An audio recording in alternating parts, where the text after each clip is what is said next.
Euron Greyjoy has got a new chapter.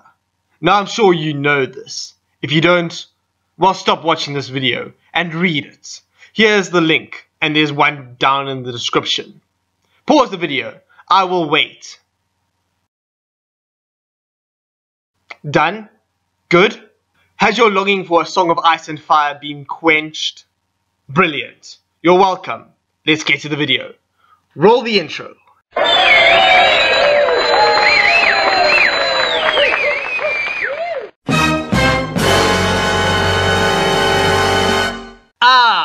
This was an interesting chapter. I'm literally shaking with anticipation for the next book. And thanks to it, I have a new theory about Old Crow-Eye. He is an agent of the Great Other. Let that sink in. Okay, here's my quote-unquote proof. Euron claims to have sailed all the oceans of the world. That would include the frozen sea. He has also shown that he is unafraid to traverse evil and deadly lands. Valyria is a classic example of this, which he is quite vocal about, and has proven with items that could only really be obtained in those ruins. I'll get back to what he found in the frozen north later. He is also regarded by Mokuro, the Red Priest accompanying Euron Greyjoy, to be the most deadly enemy that faces Daenerys at the moment. If Daenerys is indeed Azor Ahai, as Mokuro believes, it would stand to reason that her greatest enemy would be somehow connected to the Great Other. Euron seems to be quite unique on the Iron Islands, being rather anti the drowned god, whereas every other Ironborn seems to have a healthy fear of their god.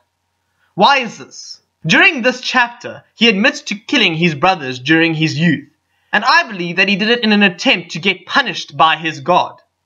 He wanted proof that the drowned god exists, and he didn't find it.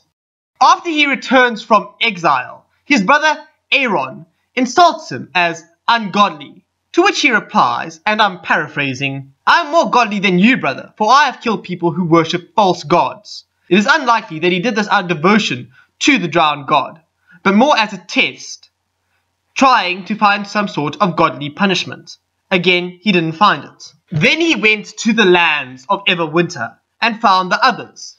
Suddenly, this was proof. Proof of the Great Other. Why they didn't kill him, I do not know. But the story of the Night King indicates that the others have cooperated with men before. Be that as it may, in the north, Euron found purpose. A secret purpose. He can't necessarily run around saying that he is working towards the extinction of mankind. Within this chapter, it is shown that Euron is collecting and capturing holy men from different religions. Euron himself says that he is unwilling to kill his brother Euron due to Euron being a holy man with holy blood, and stating that he needs that blood for a later occasion. The only other group to categorize blood in a similar way is the Red Priests, with king's blood. If we take the idea that Rhaenyra and the Great Other represent duality, it would make sense that the Red Priests would find power in king's blood, a king considered having obtained the height of material gain in this world.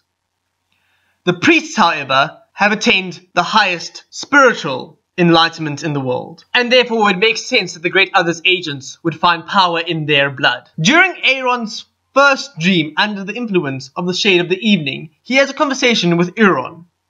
In this conversation, Euron states, "These are the last days, when the world shall be broken and remade. A new god shall be born from the graves and carnal pits." He is basically talking about the end of the world, and the only real world-ending force I know of in A Song of Ice and Fire is the others. It is interesting that he uses the word graves.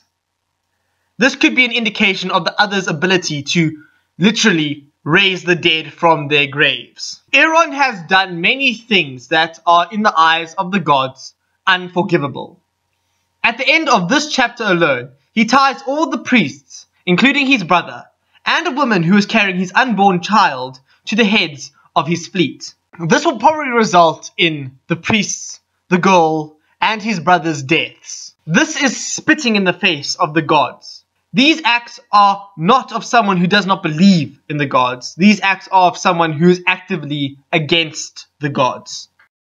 But you might ask, why does he want to marry Daenerys and acquire her dragons? Surely, dragons are not the great other's most favorite of things. Euron has planned the control of the dragons in such a way that it will make Daenerys irrelevant. It does not matter if Daenerys agrees, the dragons will be controlled in theory by the Horn. In fact, I think his plans include the killing of Daenerys, since she is possibly Azor Ahai. As for the dragons, what is the greatest obstacle facing the others? That's right, the goddamned giant ice wall. And how does one get rid of a giant ice wall?